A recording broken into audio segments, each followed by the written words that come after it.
দুনিয়ার সবথেকে ধনী ব্যক্তি এমন এক সাহাবী যার কাছ থেকে দুনিয়ার বড় বড় দেশ ঋণ নিত। এমনকি ইসলাম এত বড় খিলাফত হওয়া সত্ত্বেও তার কাছ থেকে ঋণ নিতে হতো। আর তার নাম ছিল আব্দুর রহমান বিন আউফ রাদিয়াল্লাহু তাআলা আনহু। হ্যাঁ বন্ধুরা, রহস্য জগতের এই পর্বে আজ আমরা কথা বলবো সেই সময়ের সবথেকে ধনী সাহাবীকে নিয়ে। তার সময় ইসলাম খিলাফত দুনিয়ার সবথেকে বড় সেনা ও শক্তির অধিকারী ছিল। আর এই সবই সম্ভব হয়েছিল হযরত উসমান রাদিয়াল্লাহু তাআলা আনহু এর জন্য। আর তিনি ছিলেন দুনিয়ার সবথেকে শক্তিশালী খলিফা। একদিন হঠাৎ অসুস্থ হয়ে পড়লেন হযরত উসমান রাদিয়াল্লাহু তাআলা আনহু এবং তিনি ঘোষণা দিলেন, যদি আমার মৃত্যু হয় তাহলে আমার পরের খলিফা হবেন আব্দুর রহমান বিন আউফ। এই কথা শোনার পর সাহাবীরা দৌড়ে যান আব্দুর রহমানের কাছে এবং সাহাবীরা তাকে জানান হযরত উসমান রাদিয়াল্লাহু তাআলা আনহু জানিয়েছেন তার মৃত্যুর পর আপনিই হবেন পরের খলিফা। এই কথা শুনে তিনি বলেন, যদি এইরকম হয় তাহলে আমি আল্লাহর কাছে দোয়া করি যেন হযরত উসমান রাদিয়াল্লাহু তাআলা আনহু এর আগেই আমার মৃত্যু হয়। আল্লাহ তাআলা তার এই কথা কবুল করেছিলেন। আর তার কিছুদিন পর আব্দুর রহমান বিন আউফ সত্যি এই দুনিয়া থেকে চলে যান। যখন আব্দুর রহমান দুনিয়া থেকে চলে যায় তখন তার সব সম্পত্তি ইসলামের কাজে ব্যবহার হওয়া শুরু হয় এবং সেই সময়টা ইসলামের জন্য ছিল খুবই মূল্যবান।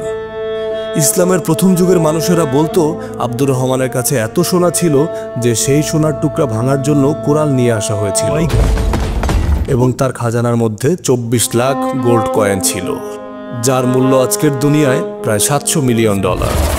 এসব ছাড়াও তার কাছে ছিল 100 ঘোড়া, 200 উট এবং 3000 ছাগল। আর তার জমি ছিল অনেক। আজকের দিনে আব্দুর রহমানের টোটাল সম্পত্তি কত হতো তা নিয়ে অনেক বিভ্রান্তি আছে।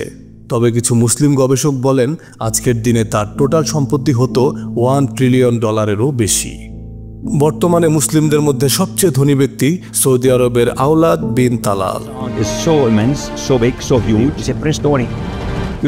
যার টোটাল সম্পত্তি $16 বিলিয়ন বেশি।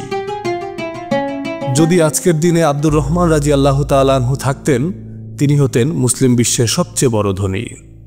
আপনাদের মনে হয়তো প্রশ্ন আসতে পারে, আব্দুর রহমানের কাছে এত সম্পত্তি আসলো কোথা থেকে?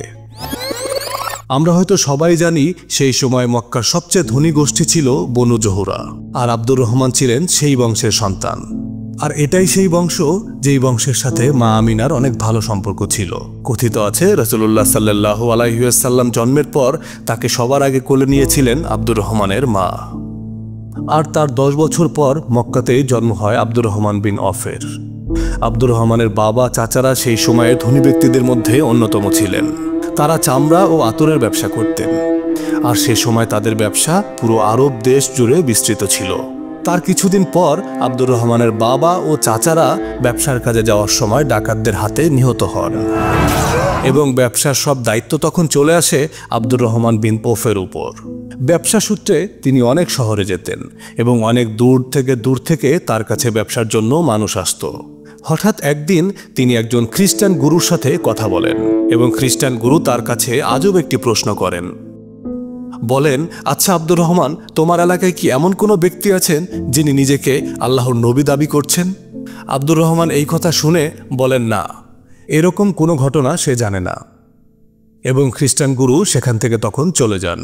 তার 1 বছর পর যখনই সেই খ্রিস্টান গুরুর সাথে আব্দুর রহমানের আবার দেখা হয়, তখন তিনি সেই একই প্রশ্ন আবারও করেন এবং আব্দুর রহমানও আগের মতোই উত্তর দেন এবং তিনি চলে যান।